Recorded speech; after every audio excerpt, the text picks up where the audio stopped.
Bonjour à tous et à toutes et bienvenue dans le podcast Au Parloir. Ce podcast vous est proposé par des étudiants de l'Université Lyon 2. Il est associé à une maquette virtuelle de prison que nous avons réalisée sur le jeu Minecraft. Le lien est en description. Cet épisode est une introduction pour donner des éléments de contexte sur l'état actuel des prisons en France.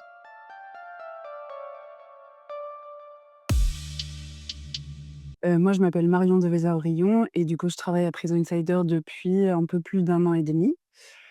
Prison Insider, c'est une plateforme de diffusion d'informations sur les prisons dans le monde. Bah, il y a pas mal d'organismes de contrôle en France. Il y a le CGLPL, le Contrôleur général des lieux de privation de liberté.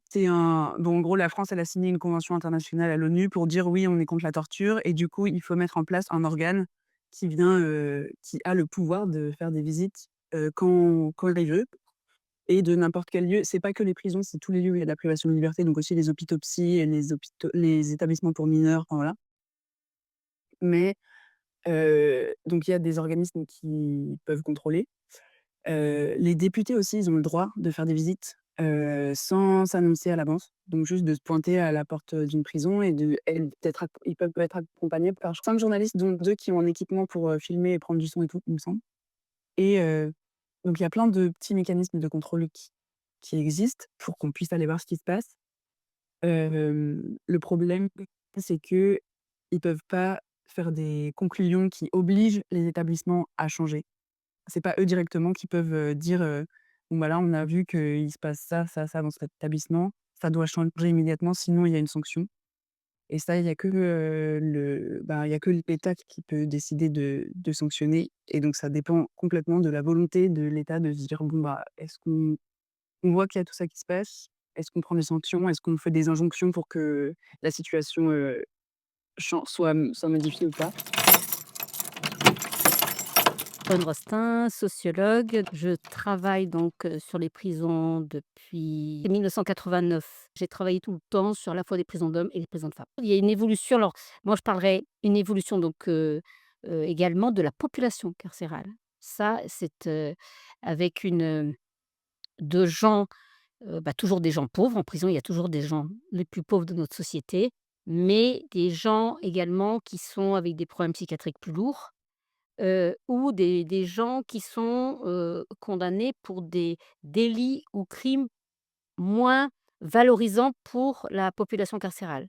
Voilà, par exemple, tout ce qui concerne les enfants, tout ce qui concerne les délits ou crimes sexuels, ça a un impact sur le sentiment d'une population qui se valorisait avant avec les braqueurs ou avec des vrais délinquants, voilà, ou vrais criminels. Là, on se retrouve avec des gens, qui sont voilà, il y a une population qui a vieilli aussi, qui est avec des gens, moi aujourd'hui, je vois des gens en prison qui sont en fauteuil roulant, qui sont, voilà, qui sont très, très âgés, en déambulateur, voilà, on ne peut pas imaginer parfois il y a de tout. C'est-à-dire qu'il y a maison d'arrêt où on aura une population très jeune et puis en maison centrale, on aurait une population très vieillissante.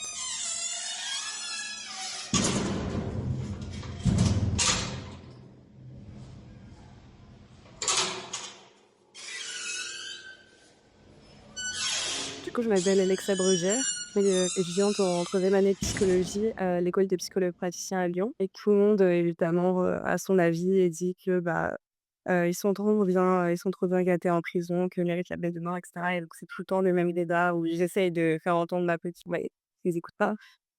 Par exemple, ceux qui disent que, ils ont la télé, ils ont, tel ou tel truc, ils peuvent, jouer aux jeux vidéo et cetera. Alors, c'est vrai, mais en fait, c'est pas gratuit. Ils cotisent pour ça et c'est extrêmement cher, en prison, si tu cotises en soit avec ton argent de côté, soit en travaillant directement dans la prison, mais c'est extrêmement cher même. Un frigo, ils doivent cotiser pour, avoir un frigo, un ventilateur aussi. Enfin, je veux dire le confort, il y a pas de confort du tout.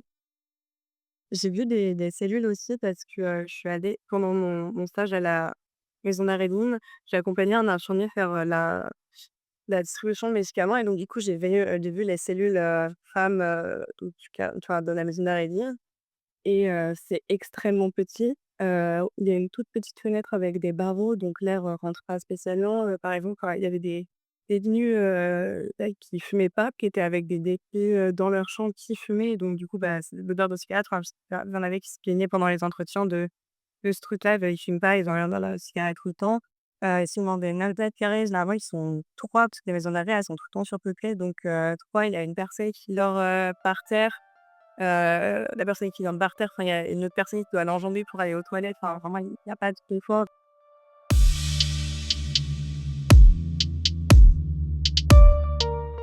Donc moi, c'est Karim Mokhtari. Je suis donc le directeur pour une association qui s'appelle Sans Mur. Je suis moi-même un ancien détenu. Donc j'ai eu un moment de vie carcérale qui a duré assez longtemps. À mon époque, les prisons étaient en centre-ville. Elles étaient assez vétustes, évidemment, parce qu'elles étaient vieilles. En fait, c'était vieux, c'était sale, mais c'était plus humain qu'aujourd'hui. Parce que d'abord, on était en centre-ville, donc on était connecté à la société. On est là, on regarde par la fenêtre, on voit les gens promener leurs chiens, les parents emmener leurs enfants à l'école, on voit le tumulte de la ville.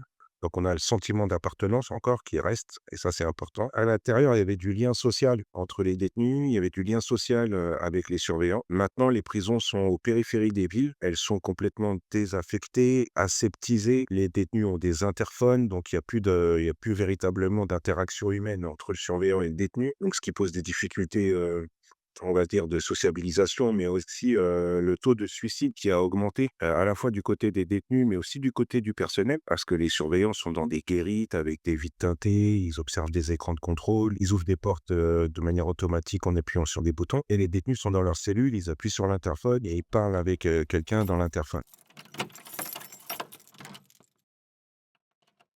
C'est un peu comme à l'extérieur, hein, on fait beaucoup de social, en fait, tu vois?